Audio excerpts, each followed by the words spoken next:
Bonjour cher Ronin, bienvenue sur la chaîne Running Hood. Aujourd'hui on va faire un épisode à propos de la performance de Scott Amrodal que j'ai repris, que j'ai donc appelé Shuriken Bamboo Cut.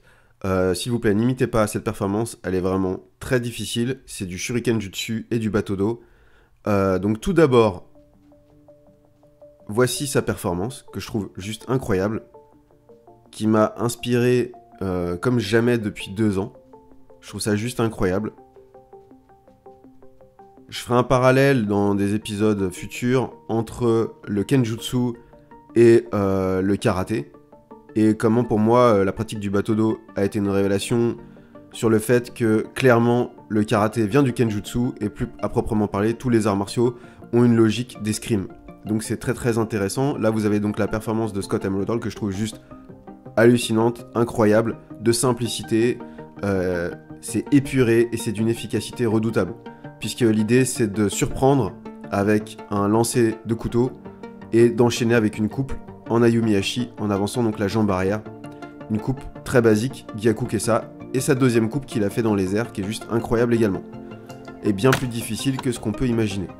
Donc j'ai commencé à m'entraîner, vous avez pu voir tous mes entraînements au lancer de Boshuriken. Donc là, ça se spécialise énormément puisqu'il faut utiliser que la main gauche avec un lancer qui partirait soit de 3/4, soit de profil. La position exacte est plutôt de profil, comme ce qu'il a fait. On verra après que selon les sabres que je vais utiliser, ça va évoluer. Là, on est sur... on va commencer bientôt la première journée avec du bambou frais, que j'ai coupé moi-même. Et là, donc, je m'entraîne simplement à gérer la main gauche à partir de 2 mètres. On commence donc avec un Ronin Katana Dojo Pro, un katana qui coûte 300 $ aux US, et 500 € si vous le faites importer en Europe. Donc on part avec une section de bambou qui est tout en haut du bambou, qu'on va appeler la section B4, qui fait 2 mètres, 2 mètres 20, et c'était un bambou que j'ai récupéré moi-même, qui faisait à peu près entre 8 et 10 mètres, et donc que j'ai coupé en 4. Donc la partie la plus haute, que je retourne ici, donc je prends la partie la plus large, qui vient de la partie la plus fine du bambou, donc la 4e partie, et ensuite je passerai à la 3e, puis la 2e, puis la 1re. Donc le diamètre va augmenter, passant d'1 cm à 3, 5, 4 cm. Donc vous pouvez voir, c'est très propre, à un angle de 20-30 degrés. C'est juste incroyable, j'étais extrêmement impressionné. Cette lame est juste coupante, très coupante entre les deux. Elle a déjà beaucoup servi, elle a reçu des mauvaises coupes sur moté. Des fois un peu de terre va sur la section de moté que j'utilise, donc elle a pu être un peu vraiment déjà endommagée. Je dirais qu'il lui reste que 60-70% de ce qu'elle était à l'origine, qui était juste très coupante, mais pas vraiment très coupante. C'était pas un aiguisage de fou. C'est de l'acier 1060, donc l'aiguisage part très vite. Donc là vous avez un angle très aigu qui fait à peu près 10-15 degrés, et du coup ça fait une section très longue de coupe qui fait 30-40 cm. Les angles sont super importants sur le bambou. Vous pouvez avoir à droite des angles de 90, 80, 70 degrés, ça passera pas. Vous êtes obligé de faire du 20, 30 ou 45. Et bien sûr, si vous faites plus aigu, 10 ou 15, ça passera. L'idée, c'est de ne pas s'opposer à la fibre, parce que c'est quand même très dense le bambou, c'est du bois.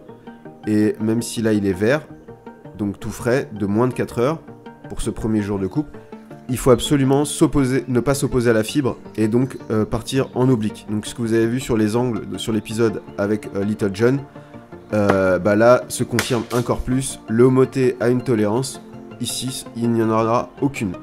Donc c'est très important d'avoir un angle de coupe et une posture de coupe impeccable, et surtout un lancer nickel à la main gauche, ce qui est vraiment délicat. Parce que le shuriken pourrait rebondir et arriver dans mon visage, où je serais tenté de le récupérer et de le bloquer avec la lame. Ça pourrait casser la lame et l'éclat pourrait arriver dans mon visage ou sur mon corps. Donc c'est une performance très délicate à ne pas faire si vous n'êtes pas hautement expérimenté. S'il vous plaît, n'essayez pas. C'est vraiment très délicat. Il faut avoir, je pense, au moins un niveau vraiment confirmé en bateau d'eau et shuriken jutsu, voire au-dessus de confirmé, avancé ou expert. Voilà, donc là on peut voir une section qui doit être B3 ou B2. Le diamètre est plus important. Faut savoir que j'ai pu observer que les bambous, selon le niveau de sécheresse ou leur réaction à l'environnement, pouvaient être plus secs. Même s'ils sont verts et frais, on peut voir que le bois peut s'assécher, et donc la fibre va s'éclater à la coupe. Normalement, s'il est très très vert, et qu'il est pas sec du tout, ça veut dire qu'il n'a pas subi une sécheresse au niveau de la culture, il va avoir, si vous faites une coupe nickel, avec le bon angle, la bonne posture, la bonne trajectoire, il va avoir une coupe impeccable, parfaite, il n'y aura aucun arrachement, et aucun éclatement de la fibre. Et donc c'est ça qu'on est en train de regarder, c'est pour ça que je vous mets tout le détail de chaque coupe, pour qu'on puisse observer les réactions selon la qualité de pratique et la constitution du bambou, comment il réagit. Donc là c'est premier test de coupe en l'air, c'est extrêmement difficile, ça a été à 2/3 coupé proprement, si j'ose dire, et la fin a été arrachée. Donc c'est pas satisfaisant. L'objectif c'était stabiliser dans les airs, le homoter en le lançant, ensuite conserver l'intégrité posturale, avancer d'un pas donc en ayumiyashi ou sur place, en coupant et en évitant de couper vers la jambe d'appui, donc la jambe avant, mais je travaille beaucoup sur des surigaeshi en ce moment, donc je travaille ce qu'il ne faut pas faire habituellement, mais à un niveau plus avancé, travailler une coupe vers la jambe avant, en faisant bien sûr très attention, comme c'est le cas sur la coupe de bateau d'eau qu'on appelle Soresuri Gaeshi. Donc là, on est sur la partie B1 du bambou, elle est extrêmement large, donc beaucoup plus de densité, elle est extrêmement verte puisqu'elle est plus proche des racines, donc elle a beaucoup plus d'eau, et donc c'est juste parfait. C'est magnifique, ça a été mon moment préféré. Les lancers sont aussi plus précis puisqu'ils arrivent vraiment bien nets au niveau Jodan. La coupe est presque nickel. C'est juste hallucinant, il n'y a pratiquement pas d'éclatement de fibre. Là on voit 2 petits éclatements au niveau de la fibre sur un plan vertical. Là je vois pas d'éclatement de fibre, ou pratiquement pas. Alors qu'on est sur un nœud, j'appréhendais pas mal les coupes qu'elle arrivait sur des gros noyaux comme ça de nœuds de bambou avec un diamètre entre 3 et 5 cm, donc ça commence à être large. Et c'était tout l'inverse qui s'est produit. Donc vous avez le schéma à droite qui vous montre comment j'ai coupé le bambou depuis son origine dans le sol, avec 4 sections de 2 mètres 20, avec tout en haut de l'arbre 1 cm de diamètre et tout en bas 5,5 presque 5 cm de diamètre. Et donc B1, B2, B3, B4, on a commencé l'épisode avec B4, puis B3, puis B2, puis B1. Effectivement, j'observe que plus on se rapproche de B1, plus c'est frais, plus il y a d'eau, plus c'est gorgé d'eau, plus c'est convenable pour la coupe. Donc idéalement, juste du B4 et du B3, c'est top. Mais bon, on va pas gaspiller du bambou, j'ai tout utilisé, et puis ça fait plus de coupe. Mais entre entre B2 et B1, c'est là où c'est vraiment, vraiment top. C'est vraiment sérieux. Voilà, c'était le premier jour de coupe avec Ronin Dojo Pro. J'étais extrêmement surpris par cette lame, pas très bien aiguisée, pas très bien équilibrée pourtant, qui a fait un travail pour moi remarquable sur cette performance. J'étais vraiment très très surpris. Elle a fait vraiment bien le job, et donc je trouve que pour pratiquer la coupe au bambou, il vaut mieux pas prendre un sabre de trop bonne facture. Car j'ai vu une réduction déjà sur cette première journée d'environ 30-40% de l'aiguisage de la lame. Donc ça va très très vite, et pourtant j'ai raté aucune coupe à part les coupes en l'air. Donc vous avez les plans d'installation en haut à gauche, au centre. On va en reparler de ces plans d'installation sur les prochains épisodes.